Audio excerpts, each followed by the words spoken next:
el ponente Cristian Andy Benítez Ibarra, quien nos va a apoyar en esta oportunidad en el curso Principios de la Estadística Médica y con el tema Principios de la Estadística y Gráficos Descriptivos. Bien, el doctor Cristian tiene un pregrado en la Universidad Nacional de Santa en Ancash y un posgrado en la Universidad Peruana Cayetano Heredia Lima. Es investigador en ACID nivel 7, es médico en la Unidad Funcional de Evaluación de Tecnologías Sanitarias en el Instituto Nacional de Enfermedades Neoplásicas, es editor de sección de revista del Cuerpo Médico del Hospital Nacional de Almanzora y Nagasenjo en el 2023 hasta la actualidad, y es autor de publicaciones científicas en Scopus, PLOS y Medline. Bueno, con esto le doy el pase al doctor para que inicie con su ponencia. Bueno, en primer lugar, muy buenas noches con todos. Muy buenos días o buenas tardes, dependiendo en qué horario están viendo este video. La ponencia que me consideraron para el día de hoy fue sobre lo que es principio de estadística y gráficos descriptivos. Lo más relevante tal vez que vamos a poder hablar acá es un poco de la introducción que se hace sobre los temas estadísticos, ya que hay tal vez un poco de la información que necesitamos nosotros interrelacionar con lo que es la investigación, que es para lo cual se ha utilizado bastante la estadística en los últimos años. Y hay que tener en cuenta estos conceptos para nosotros poder aplicarlo bien de una manera accesible y efectiva en nuestro camino, ¿no? Haciendo investigación. Entonces, como van a ver, nuestro temario básicamente es puntual, un poco de la introducción estadística, algunos conceptos generales y también lo que se nos había pedido sobre gráficos estadísticos, ¿no? Es importante tener en cuenta de que hay información que probablemente han podido ver en otras ponencias y agradezco al doctor de Bautista por la facilitación.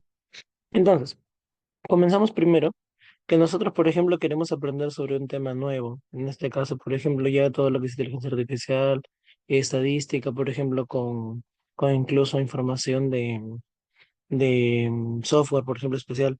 Pero ¿qué pasa, por ejemplo, si no entendemos la matemática? Si no comprendemos algunos términos que probablemente son importantes en estadística. Porque es muy probablemente que podamos irnos directamente a hacer algo que no entendamos y que probablemente podamos interpretar cosas erróneas. Para ello es justamente ese tema, hacer un poco de la introducción de la estadística. Entonces, si bien es cierto, no es un tema específicamente dirigido a, pero nosotros podríamos pensar que para hacer un trabajo de investigación o en general algún problema que nosotros encontremos, pues tenemos que primero generar una idea. Y esta idea, con el tiempo, tiene que hacer un poco de nosotros generar una motivación para decir, ok, este problema creo que puedo yo resolverlo. ¿Y cómo lo puedo resolver? Pues claramente pensando en algunas posibilidades.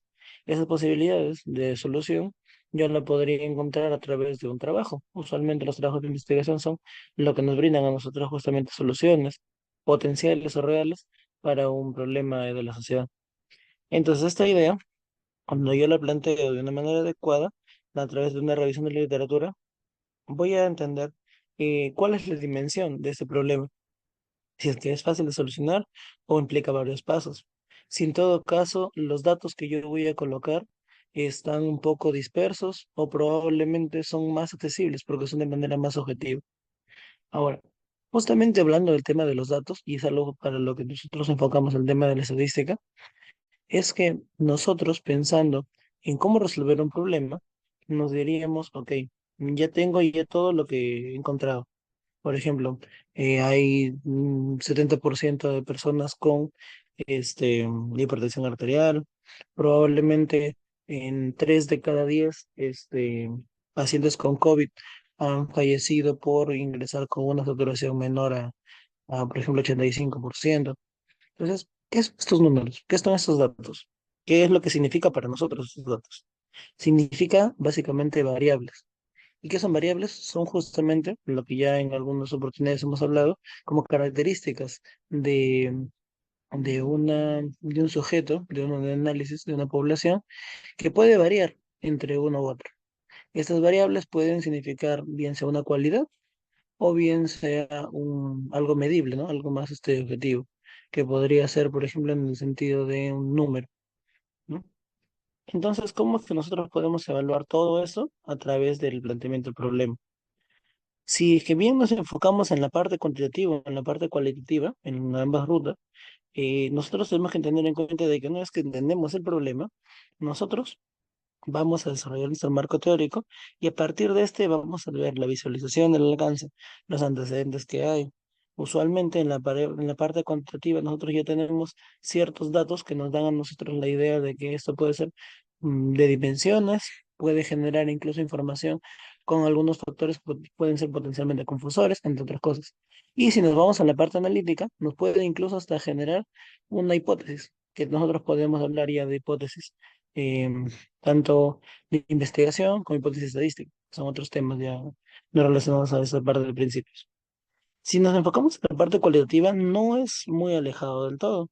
Pues hay que tener en cuenta de que yo primero voy al campo, analizo por primera vez esta población, pero después llego a analizar mi información y digo, algo no me cuadra, algo me falta. Tal vez de 50, de 30, incluso hay algunos estudios de veintitantos participantes, unos cuatro o cinco comenzaron a hablar de ciertos temas que probablemente no consideramos en un inicio con los primeros. Entonces, ¿qué tenemos que hacer? En el caso de la parte cualitativa, se reingresa al campo para poder justamente hacer ese análisis. Por eso ven que hay una primera inversión y hay una segunda, tercera, cuarta inversión, dependiendo de la cantidad de información o de veces que en todo caso que yo siento que falta información. Tras ello, ¿qué es lo que prosigue? Justamente es diseñar un trabajo, un diseño de investigación, que en el caso de la parte cualitativa se llama abordaje incluso. Después de diseño, yo tengo que ya ver la definición y selección de la muestra, ¿no? Y en el caso de la parte cualitativa se hablaría de definición y acceso a la muestra inicial. Luego se recolectan los datos, se analizan esos datos y en el caso de la parte cualitativa se llega a interpretar. Todo con el fin de elaborar un reporte de resultados. Pero hay que tener en cuenta algo, que si se dan cuenta en toda esta parte, en la parte cuantitativa, donde nosotros enfocamos la parte estadística, en el análisis de datos. Pero en la parte cualitativa, nosotros vemos que incluso el análisis va de definición, análisis, o recolección y análisis, de una manera bidireccional. Entonces, ¿qué significa? Que nosotros estamos teniendo en cuenta de que toda la información que yo estoy analizando tiene que básicamente incluir al menos algo objetivo, que podría ser tal vez que de 5 de 10 personas dijeron, por ejemplo, que la educación médica en el Perú probablemente sufre por ejemplo, de una falta de estandarización en los criterios de simulación clínica, por ejemplo. Entonces, probablemente muchos de los estudiantes que nosotros evaluamos al inicio o de los docentes que evaluamos al inicio no consideraron eso. Tenemos que volver a hacerlo. Entonces, se dan cuenta de que ya de por sí decir un número de un total ya es un tema estadístico. Entonces, ¿qué sucede? Justo para esta parte es que muchos de los investigadores ya para los años 80 hablaban de que la parte cualitativa era netamente una redacción teórica, incluso los llamaban storytellers, narradores de historias, mientras que la parte la investigación cuantitativa le denominaban, por ejemplo, como que trituradores de números. ¿Por qué? Porque ellos se enfocaban netamente en la parte numérica. Pero si se dan cuenta ya con el advenimiento de la tecnología, incluso ya de los nuevos métodos estadísticos, se han dado cuenta de que la estadística puede formar parte de ambos, solamente de que hay ciertos acápites en los cuales puede ser más desarrollado que en otros. Como por ejemplo, verán acá, en la parte izquierda, vemos que podemos categorizar, por ejemplo, en revistas, por ejemplo, hablamos de tópicos de salud pública, por ejemplo, pediatría, o como en el caso de anestesiología, podemos ver que estos tópicos son abordados con un número. Si se dan cuenta acá, 10 revistas, 9 revistas, 4 revistas, y de esas revistas vemos que hay un número de participación femenina, por ejemplo, vemos acá, ¿no? Entonces vemos que, por ejemplo, esta participación femenina, considerado el tema de 45, significa que del 100%, en todo caso del 100% de las listas de revistas, el 45% formaba parte de lo que es en este caso el liderazgo editorial. Entonces, por otro lado, Este 50% formaba parte del comité editorial y el 30% formaba parte del comité consultivo.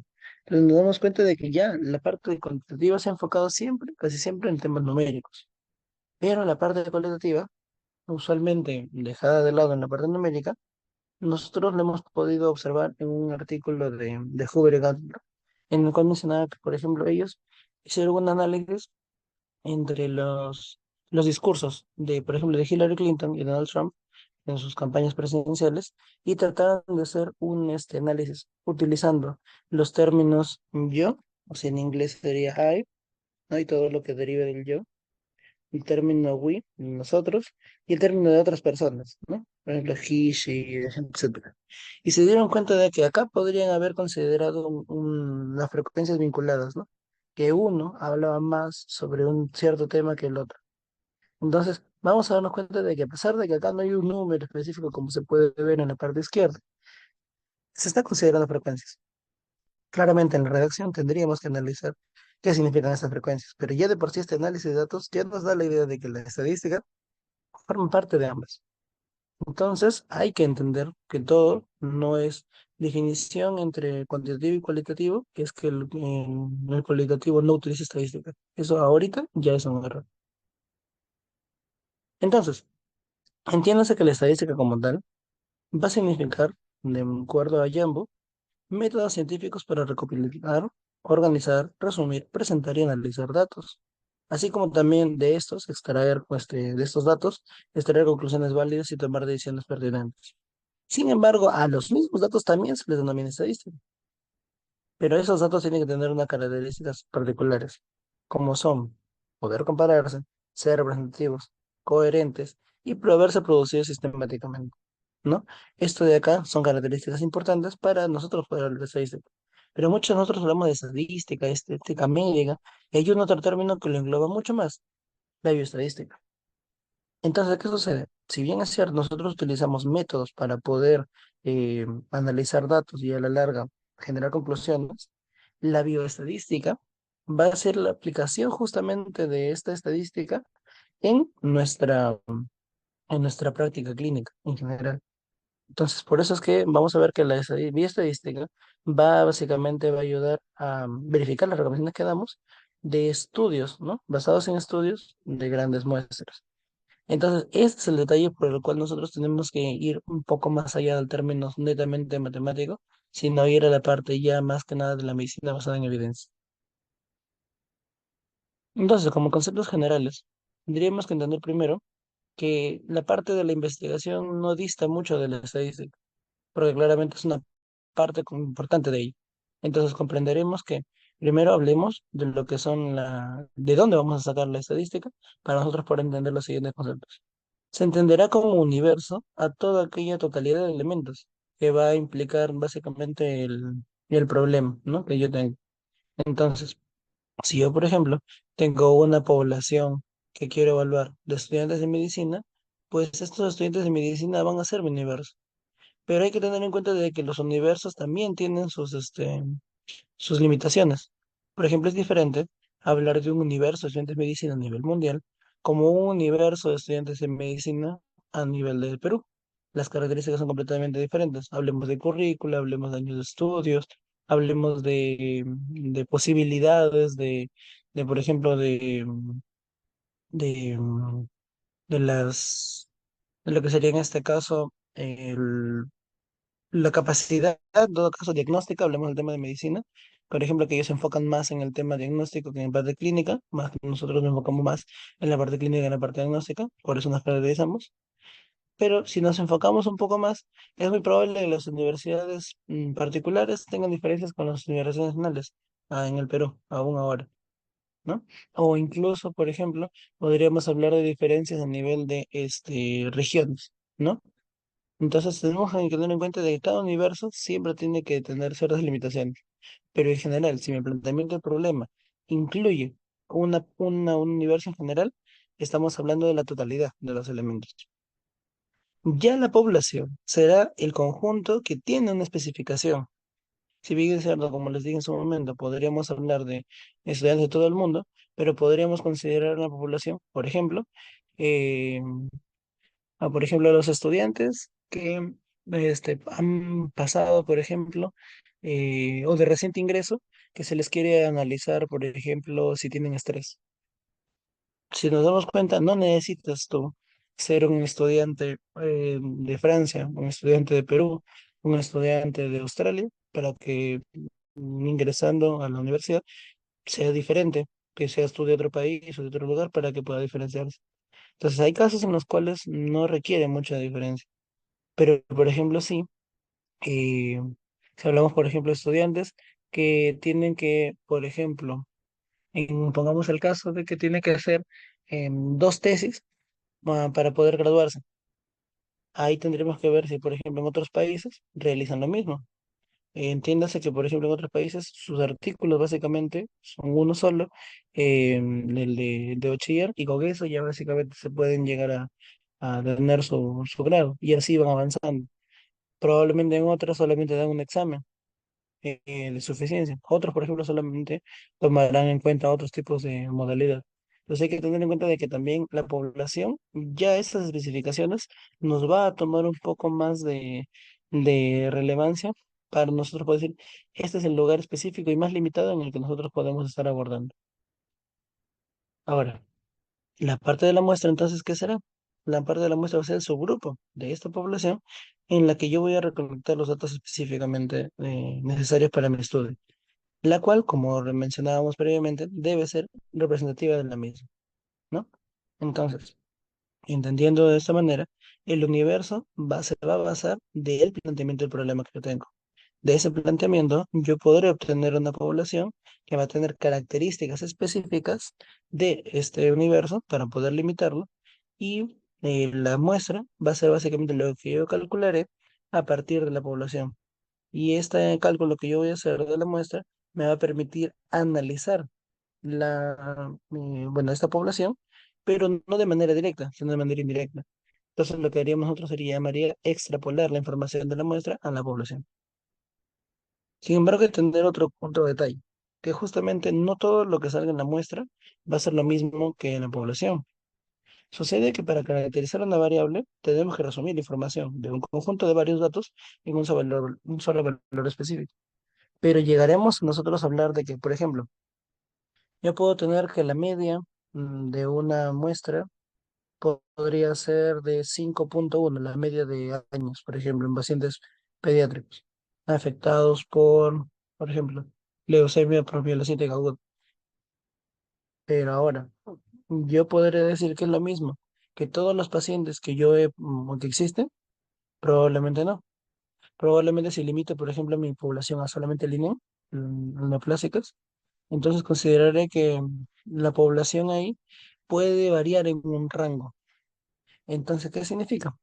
Significa que, por ejemplo, la muestra que yo estoy teniendo, que se supone que es un grupo específico, tuvo el valor de 5,2. Pero, por ejemplo, supongamos que yo haya sacado otra muestra, también representativa de esa población, puede que me dé 5,5, puede que me dé 5,7, puede que me dé 4,9. Entonces, te entiéndase que el estimador o el número básicamente que resume a todo lo que es el dato de la muestra, va a significar que este dato es exclusivo del grupo que yo he tomado de la población. Ahora, ¿pero qué sucede? Sucede que esta muestra, de una u otra manera, es un grupo de toda esta población. Yo, por ejemplo, supongamos que pueda cambiar, no, por ejemplo, supongamos que le dice, pues, agarré 10 de 100. Dentro de esos 10 hay, por ejemplo, 5 varones y 5 mujeres. Y supongamos que al día siguiente, yo, por ejemplo, vuelvo a sacar otros 10, pero ahora ya no. Ahora en estos nuevos 10 que yo he tomado, supongamos que es una muestra aparte, yo he encontrado ya que hay 7 varones y 3 mujeres. Entonces, de todas maneras, el valor cambia con las características. Es por ello que justamente el estimador de la muestra, que pertenece a la muestra, es exclusivo de la muestra, no de la población. Para hablar y extrapolar la información hacia la población, tenemos que entender que hay parámetros. ¿Qué significa? Que es un rango de valores en el cual podría estar el valor real de la población. Entonces se entiende que estos parámetros suelen estar en intervalos. Entonces por eso se entiende de que si yo resumo información de una muestra, hablamos de estimador, pero ese estimador se encuentra dentro de un rango más grande. Ese rango más grande es el parámetro, que es el intervalo de valores en donde puede estar la información de mi población. Ahora, entiendas que también para hablar de parámetros, siempre nosotros hacemos de manera retrospectiva. ¿Qué significa? Que, por ejemplo, agarro primero la muestra y después, este, perdón, inductiva. Tenemos que agarrar primero la muestra y de la muestra tenemos que llegar al parámetro. Ahora, para llegar a este punto, nosotros tenemos que utilizar ciertos valores de confiabilidad. Entonces, por eso que muchas veces han leído que existe, por ejemplo, un intervalo de confianza del 95%. ¿Qué significa? Que, por ejemplo, supongamos que yo tenga un estimador de, como les dije, en edad de 5,2, pero a veces le ponen más menos 2, por ejemplo. Entonces, tenemos que suponer que el parámetro de la población está entre 3,2 y 7,2. Significa que si yo, por ejemplo, sacara 1, 2, 3, 100 muestras, las 100 muestras me van a dar 100 estimadores diferentes. Y esos 100 estimadores diferentes, los 100 estarán dentro de este parámetro, con ese intervalo de confianza, como les mencionaba. Siempre hay un nivel de confianza para ello. Por ejemplo, para hablar de lo que es el título y para hablar de lo que es en este caso la población y la muestra, presentó un estudio, que es un estudio de tesis, que habla sobre lo que es el perfil clínico y epidemiológico del SARS-CoV-2 en un centro de salud. Entonces, por ejemplo, la población que aborda este tipo de tesis es estudios, por ejemplo, pacientes diagnosticados con COVID-19. Ok, pero entonces, ¿cuál es la característica acá? La característica acá es que son pacientes con COVID-19 de un establecimiento de salud. Ya hay una especificación. ¿Cuál sería mi universo? Pues mi universo probablemente serían pacientes diagnosticados con COVID-19. Si lo quiero limitar más el universo, serían pacientes con COVID-19 en el Perú o tal vez en una región del Perú. Entonces, eso tenemos que nosotros definir para poder entender el universo y la población específica. Y la muestra será cómo yo encuentro algo representativo de estos pacientes. Entonces tenemos que ser pacientes con COVID-19 de tal establecimiento que cumplen con ciertos criterios, ¿no? Que esto ya debe estar en la parte de los criterios de selección, bien sea inclusión, exclusión y en algunos casos eliminación. Como les digo casi siempre, con su nivel de confianza, que es un 95%, y siempre con el complementario margen de error, ¿no? Como mencionamos acá. Ahora, hay que tener en cuenta de que también nosotros a veces para poder ver la estadística tenemos que utilizar ciertos instrumentos. Y esos instrumentos usualmente tienen una particularidad de que a veces te pueden dar una medición diferente a lo que otro instrumento puede implicar. Por ejemplo, acá vemos hemoglobinómetros. Este es un HemoQ y este es un hemoglobinómetro digital. Entonces, por ejemplo, la diferencia de estos, su margen de error, tiende a ser es diferente. Entonces ahí, por ejemplo, nosotros vamos a hablar de los conceptos de la validez. Y en la parte de acá, por ejemplo, vemos que vamos a calcular, por ejemplo, el peso de algo, ¿no? Y puede que, por ejemplo, este peso de algo tenga una valoración específicamente de, no sé, pues, por ejemplo, las balanzas de acá tienen creo que un error de 0,00001, no me equivoco, de 1 miligramo o de 1 microgramo. Entonces, por ejemplo, ¿qué pasaría, por ejemplo, si yo tomo valores mucho más pequeños? Probablemente esto sí lo podré medir, pero no será confiable. Para eso, entonces, tenemos que entender este cuadro sobre lo que es confiabilidad y validez. ¿Qué significará confiabilidad? Confiabilidad significa que yo, por más que lo mida un número n de veces, todos me van a dar un mismo valor, ¿no? Entonces significa que mientras más veces lo mida, ese número de veces van a siempre tender a un valor estándar, a un valor de tendencia central, ¿no? Que, por ejemplo, supongamos que en el valor podría ser 10, 18, 25, probablemente 17, 21. Se dan cuenta de que no se exceden mucho, por más que parezca mucho. Pero ¿qué sucede? Que esos valores, por ejemplo, hablemos nosotros Por ejemplo, lo que es glucosa, glucosa en ayunas, ¿no? Glucosa en sangre. Podemos encontrar que un instrumento, o como por ejemplo acá en validez, ¿no? Hablábamos de la hemoglobina. Hablamos, por ejemplo, que este instrumento podría encontrar valores, por ejemplo, de, supongamos, 16, 16,5, 16,3, 15,8, 15,4. Si se dan cuenta, casi todos los valores están dentro del rango, están de ahí, bien cercanos. Pero la pregunta es, ¿tendrá validez? Pues el tema de la validez tiene que ver a qué tan exacto es al valor real. Y pues en este caso veremos que si bien es cierto es confiable, porque sí, brinda la información este, cercana entre varias medidas, el detalle es que no brinda la información cercana a la realidad. ¿Por qué? Porque probablemente ese instrumento se puede haber desconfigurado y puede que haya alterado sus valores, o puede que haya entrado alguna sustancia que la haya podido ensuciar y por ende alterar también el nivel de onda, por ejemplo, que calcula aquí. Entonces, por eso es que nosotros tenemos que hablar de validez. Es que mientras más veces lo repito, más veces me sale un valor cercano entre ellos, ¿no?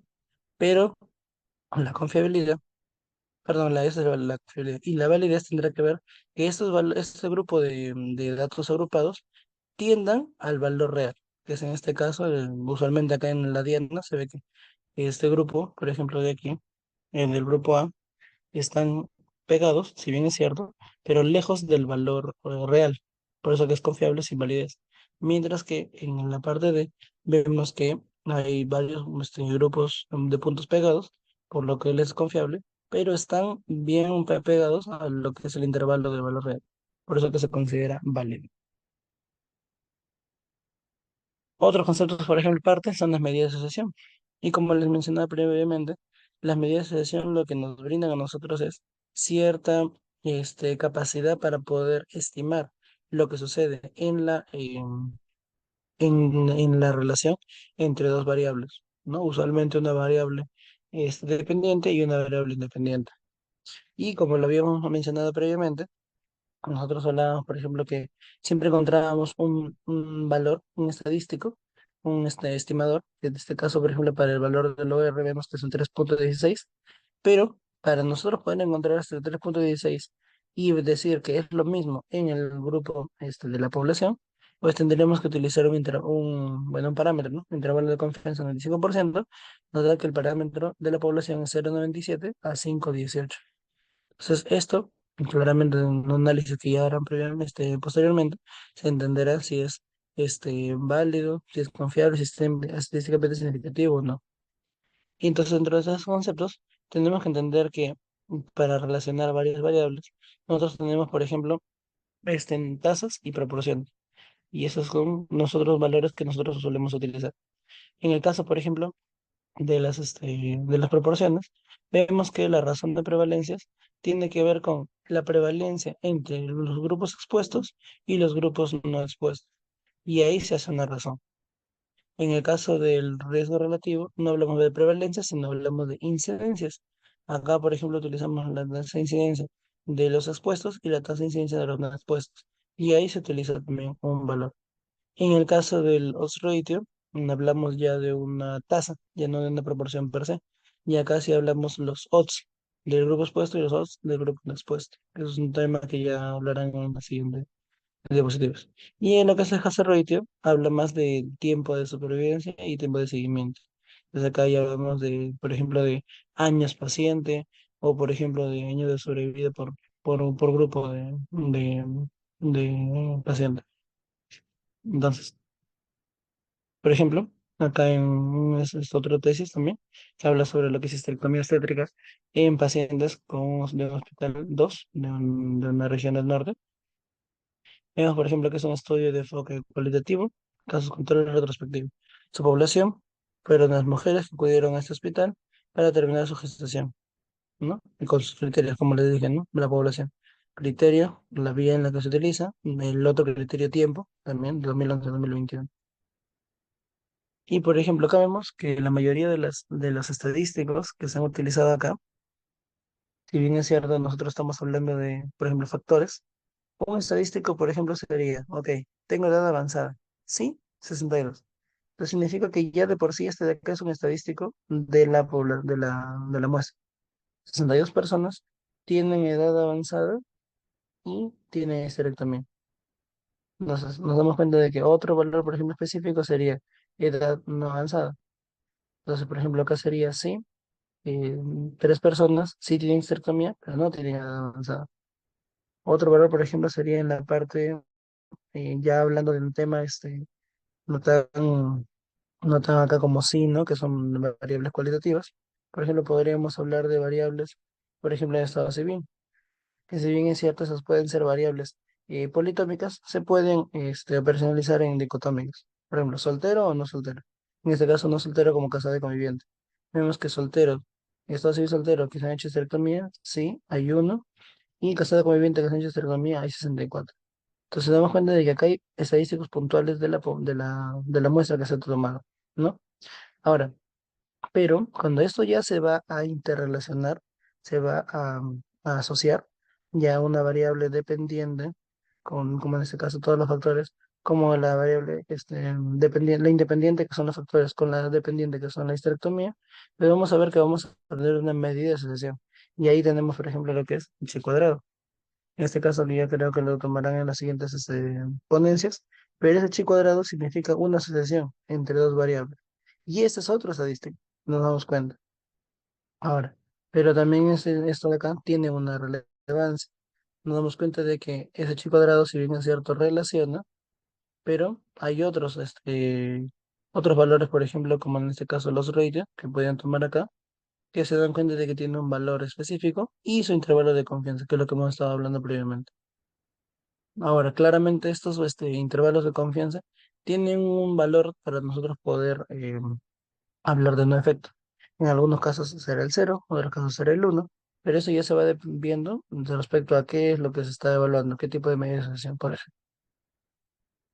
Otro, por ejemplo, otra tabla que es similar a esta, hablamos, por ejemplo, de una relación entre lo que es enfermedades asociadas a la aplicación de esterectomía, y se dan cuenta de que seguimos hablando de varias estadísticos, específicamente de frecuencias, en este caso, por ejemplo, 27, 38, 4, 61, pero al costado, ustedes mismos estaban viendo de que también hay porcentajes, y esos son otro tipo de estadísticos que básicamente son frecuencias relativas, ¿no? Entonces, esas también frecuencias relativas ayudan bastante a nosotros poder dimensionar, porque es diferente, por ejemplo, ver un 27 de diferencia de un 38, a ver, por ejemplo, la diferencia acá, ¿no? De abajo, que es el 5 de un 60. Pero nosotros podemos entender la diferencia. Pero si queremos extrapolar a un grupo más grande, suponiendo, por ejemplo, que en este estudio han tomado no lo comenta completamente, se puede tomar de acá, por ejemplo, de 130 pacientes. No, por ejemplo, podemos tomar una población de tal vez 400 y tal vez en esta población de 400 los valores sean variables. Puedan cambiar tal vez de un 17 a un 20%. Y eso, por ejemplo, ya con las frecuencias relativas nos ayudaría bastante. Sin embargo, con las acumuladas, los valores específicos no mucho. Y acá también, por ejemplo, otros valores que tienen que ver con el tema de las características. Por ejemplo, siempre los datos, como le mencionaba, tienen que tener relacionado lo que es frecuencia y porcentajes. La frecuencia acumulada, básicamente, por ejemplo, 50 para atonía, 8 para atletismo, 7 para útero, lo que nos ayuda es básicamente ver la cantidad. Pero esto no nos permite a nosotros generar una extrapolación de la información. Lo que sí nos podría ayudar a extrapolar sería el porcentaje. Pero claro que tenemos que ver el contexto de cada uno. Ahora, para terminar con la parte de lo que son las medidas de asociación, hay que tener en cuenta de que hay medidas de asociación que pueden de una u otra manera generar un problema al momento del análisis. Tenemos que tener en cuenta de que, si bien es cierto, existe lo que es la razón de prevalencias y el riesgo relativo, usualmente estas variables se evalúan de manera directa. Pero, ¿qué sucede? al momento de que nosotros queremos evaluar una variable adicional que es el loss ratio, esta es una variable indirecta. Entonces, normalmente vamos a ver que se puede usar para un mismo estudio, o bien el riesgo relativo, o bien loss ratio. Ya eso lo verán en tipos de diseños. Pero ya cuando llega al 10% de la prevalencia de una exposición, ¿no? De una enfermedad, en todo caso de un cuadro, entonces sucede que hasta el 10% podríamos decir de prevalencia que el riesgo relativo y el odds ratio básicamente calculan casi lo mismo, no hay una diferencia sustancial. Sin embargo, cuando la prevalencia de la enfermedad de la exposición pasa al 10%, hablamos de que el odds ratio, que es lo que vemos aquí, sobreestima la información de la población. Por lo que hay que saber elegir bien, no porque el odds ratio sea tal vez accesible para poder medirlo, se va a tener que medir. Entonces, yo les sugeriría que tengan en cuenta esto para poder analizar más adelante sus estadísticos nuevamente. Ahora, para terminar con la parte de los gráficos, que es lo que también me habían pedido, hay diferentes tipos de gráficos y entendamos de que los gráficos varían según lo que uno quiere presentar. Si se dan cuenta acá, nosotros estamos viendo diferentes tipos de gráficos que se utilizan en general para visualizar datos. Por ejemplo, hay gráficos de desviación, gráficos de correlación, gráficos de clasificación, gráficos de distribución, cambios en el tiempo, magnitud, parte de un todo y espacial. Sin embargo, para la parte estadística y para la parte descriptiva, que justamente me lo habían pedido, ¿cuáles son los que más solemos utilizar? Si bien es cierto, nosotros solemos utilizar los clásicos gráficos de clasificación, los gráficos de barras, muy poco los de diagrama de tiras de puntos, pero sí, existen todavía. Entonces, esos gráficos de barras lo que nos ayudan es básicamente a ver los valores o en el rango de valores en los que se encuentran cada categoría, ¿no? Usualmente. Ahora, cuando son, por ejemplo, numéricos, se suelen utilizar lo que es en este caso otro tipo que serían los histogramas. Pero en este caso, pues hablamos de que para categorías solemos utilizar lo que es un gráfico de barras. Ahora, pero hay que tener otro punto en cuenta. Muchos de nosotros hemos tomado también en algún momento la de parte de un todo, los gráficos de Tarta.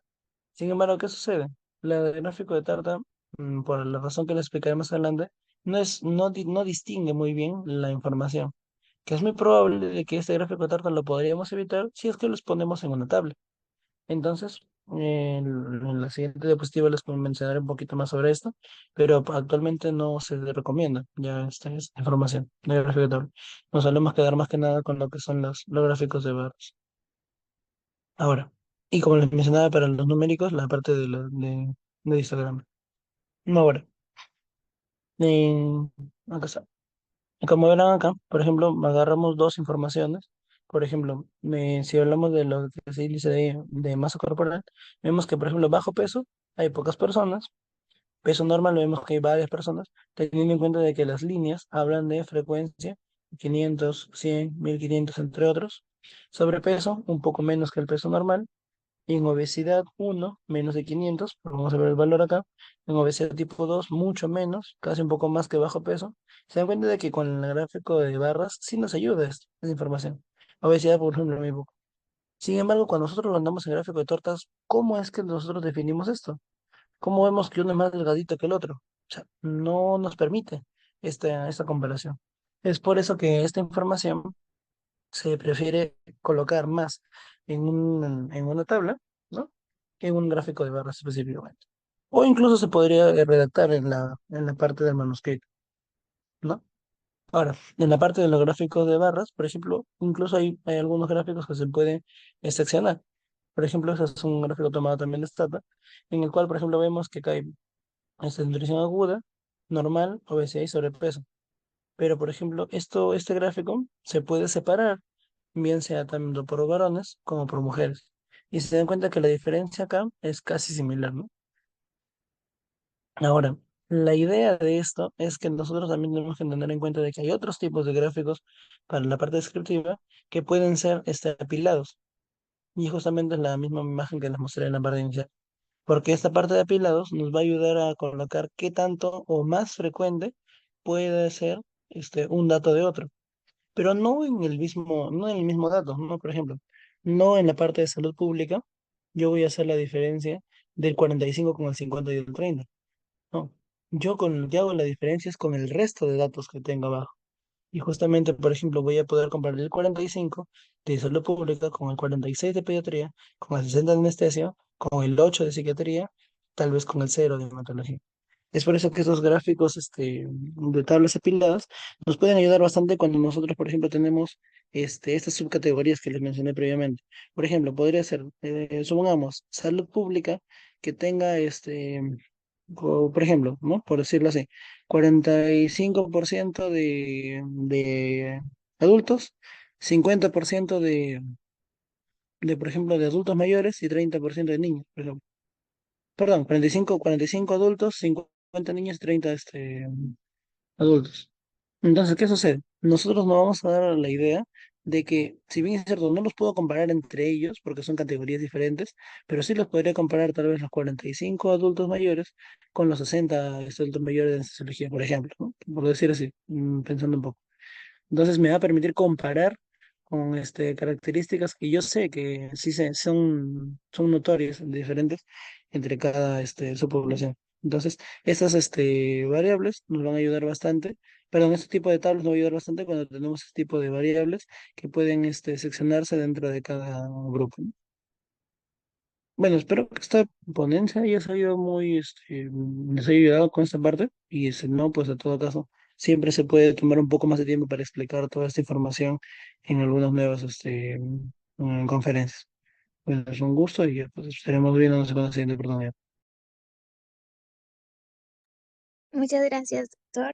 Muy informativa su ponencia. Esperamos también que todos los que estén observando este vídeo aprendan muchísimo y que aprovechen esa oportunidad que usted está brindando, esta gran ponencia. Entonces, esperamos contar con usted en próximas oportunidades y nuevamente le agradecemos, doctor. Muchas gracias.